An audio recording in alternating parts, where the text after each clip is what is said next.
Hey, what is going on, guys? It's DK back at you with another video here to break down a 7-game NBA main slate here on Saturday. A couple things before I get into the video. We're over 2.1 thousand subscribers now. Thank you guys all so much for all the support. Also, if you're new to the channel, I'm doing a weekly giveaway where all you have to do is leave a like and a comment in the video. It's one entry in the giveaway. Max one comment though per video. It starts with my Monday Night Showdown video that I uploaded at the beginning of the week. We'll go throughout the week. We'll end my Monday Night Showdown video at the end of the week. So however many videos I've uploaded for the week, you can enter the giveaway that many times. So say if I have 10 videos uploaded for the week, you enter the giveaway 10 times, and the winner receives $20 PayPal for myself. No, this is not sponsored by anyone. This is just me giving back to you guys. But yeah, with that out of the way, let's jump into the video. So I'm running a bit short on time here. I got to catch a flight back to Michigan to I'm going to see the Michigan State game tomorrow. So if you guys are curious about my lineup for Friday, I can tweet it out after. But again, I kind of run short on time, so I want to get this video up before I had to catch the flight. So as always, we'll start with center. Well, first, actually, let's go over the over-unders and spreads for the games that are out. Milwaukee, Indiana is sitting at 227.5 with the Bucks favored by 5. Hornets, Knicks at 213 with the Knicks favored by 4. Trailblazers, Spurs at 227 with the Spurs favored by 1.5. And Raptors, Mavs at 219 with the Mavs favored by 3.5. But yeah, center at the top is Towns at 10.1K. So I really liked him tonight against Washington. Now he gets a really solid matchup against Houston against like Tyson Chandler or Ryan Anderson, whoever they try to throw on him. So Cat should have his way. Obviously, really like him as a spend up. Siakam at 9.2K. I still think he's slightly underpriced right now. He's just playing him and Van Fleet are just playing huge minutes, like 40 plus minutes every single night. It's a pretty solid matchup against Dallas, so he's definitely playable. It's just a tough choice with, like, are you going to play Siakam over Towns? It's a close call for me. I think I would slightly lean towards Towns. I think the upside's a bit higher, but I like both those guys. Sabonis, you guys know I love Sabonis, and with no Miles Turner, he's playing big minutes, probably 35 to 40 minutes basically every single night. And at 8.5K, I think he's a bit underpriced, so still like Sabonis there. Bam Adebayo, you guys know I really like to target players against the Pelicans, so Bam and Jimmy are kind of the main targets there for Miami. Bam, in a close game, will probably play 35. You can even play 40 minutes at last game against Cleveland. So I think he's a bit underpriced, and this is just a great up-tempo game. So don't mind Bam at all there at 7.5K. Porzingis at 7K, I still think he's a bit underpriced. I liked him a lot there against the Knicks. I just think he's okay. Like, I think I prefer other plays at that price. Montrez would possibly be a guy I would get to if Kawhi misses. Kawhi's questionable. I think Paul George is going to be good to go, though, but that will also be something we have to monitor. Possibly both those guys miss, then it's obviously Montrez and Lou Williams. If one of those guys miss, I still think Montrez is playable. If they both play, Kawhi and Paul George, then I think it's probably a stay away from Montrez. So that will be something we have to monitor. LaMarcus Aldridge in a revenge game is just okay at 6.6K. Really hasn't flashed huge upside this season. Now, Randall, I kind of like this price at him. At 6.4K, we want to target bigs against the Hornets. He's playing big minutes, like probably mid-30s in a close game. And yeah, the price is finally dropping to a point where I do like it a good amount. So yes, I think he's a very, very solid mid-range play here. Whiteside at 6.3K.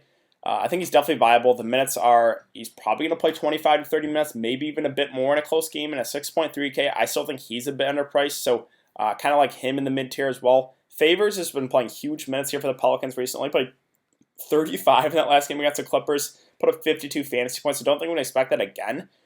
But, if he's going to continue to start and play like high 20s, even low 30s minutes, he's a bit underpriced right now. So he's definitely viable as well. I think he's going to be really, really popular. So if he gets to a point where I think he's going to be too popular, I might fade, but I still really like him there at 6.2. Marcus Gasol, I just don't get super excited about him. Like, I would much prefer spending up for Siakam and Van Fleet or spending down on a couple value plays. So Gasol is just okay. Cody Zeller's at an interesting point at 5.5K. The minutes are going back up on him. If he starts playing consistently in the mid-30s minutes, that's when I would consider him. Brook Lopez, don't think we have to go there. Powell and Kleber, guys I look to when Porzingis rests. What else?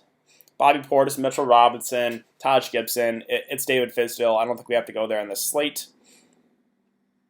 Tyson Chandler picked up the start tonight. That game just got underway, so we'll see how it goes. I think he picked up a couple early fouls actually right away.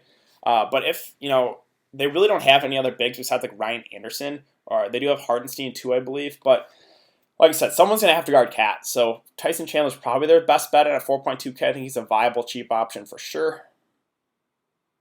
Let's see. Boucher's at 4K. The price dropped, so the minutes went down on him a bit. He was playing at that Ibaka role, like low 20s minutes. They went down to 14, a bit kind of out of nowhere. If he's going to get back to like that low 20s minutes, then I really like him. But if he plays 14 again, not so much. So he's a bit riskier, but I still think he is playable as a cheap option. Goga, we'll see. They said they're going to limit him tonight, so maybe he rests this game tomorrow. So we'll see. If he plays, I think he's a pretty solid value play there, 3.8K. Jackson Hayes is a guy we could look to if Jahlil Okafor misses. Not going to play huge minutes, but probably 15 to 20. But I think that's basically it. So let's move on to power forward. Power forward Giannis at the top. I think he's an interesting leverage play today because everyone's going to play Harden. Westbrook's going to rest that game for tonight, or for Saturday at least. So everyone's going to play Harden. I think Giannis is an interesting pivot. I don't like him as much as Harden, but I still think he has huge upside. And if you want to get really risky, you could fade Harden and play Giannis. I think that's going to be a very low-owned contrarian play.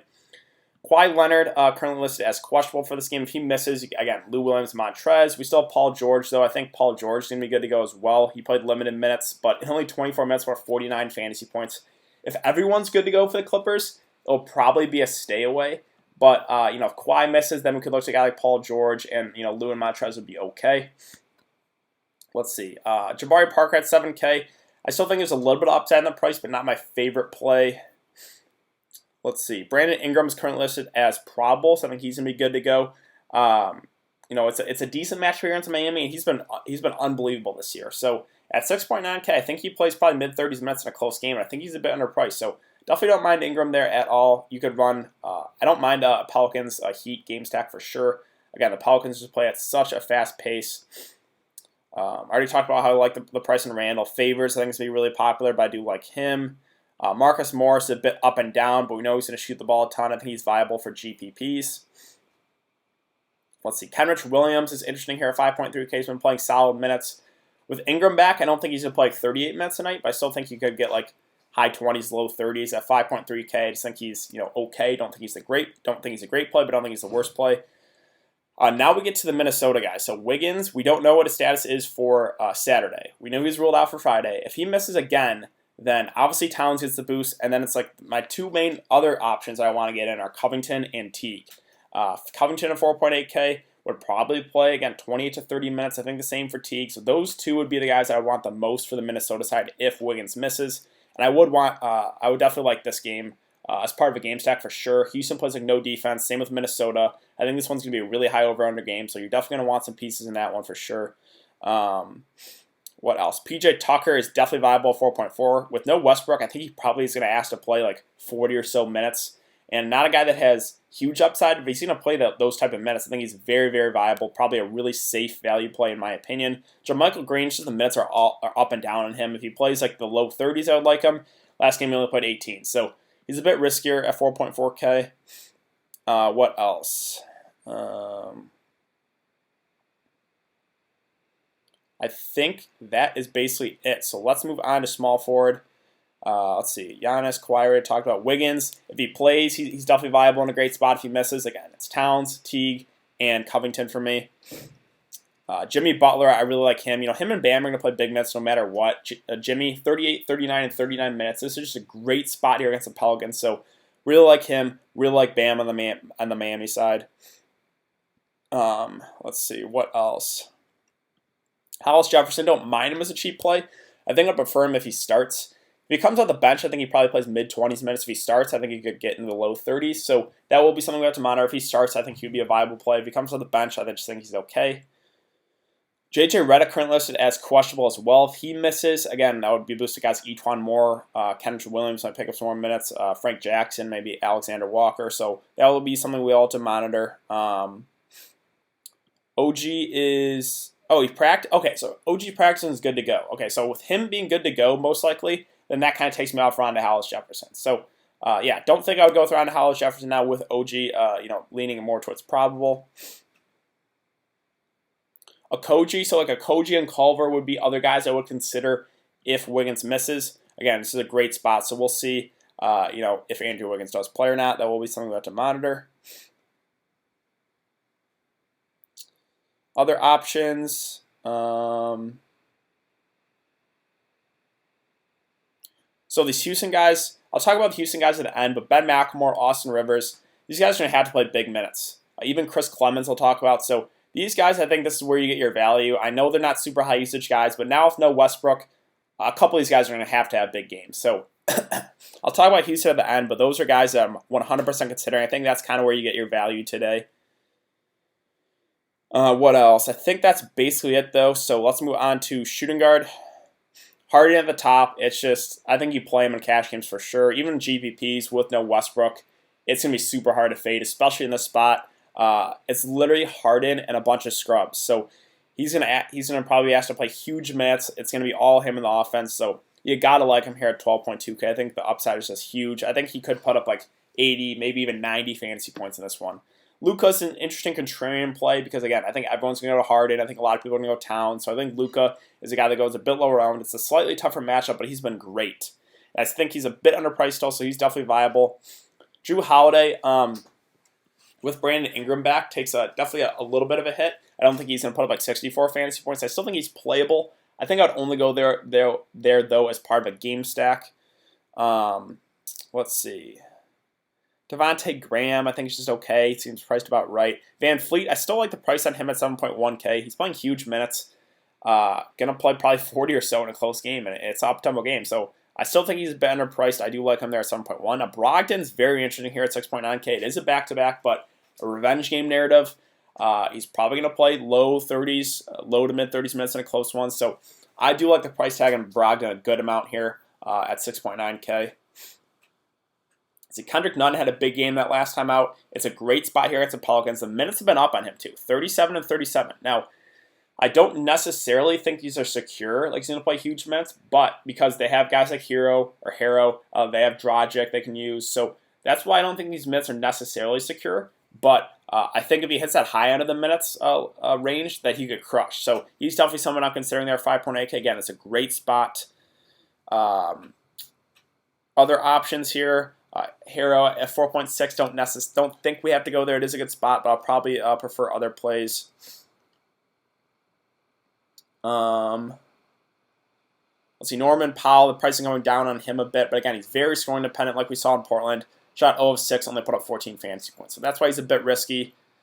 Frank Jackson, we could look to, if JJ Redick misses. He played 23 minutes, got 34 fantasy points. He's someone we could consider.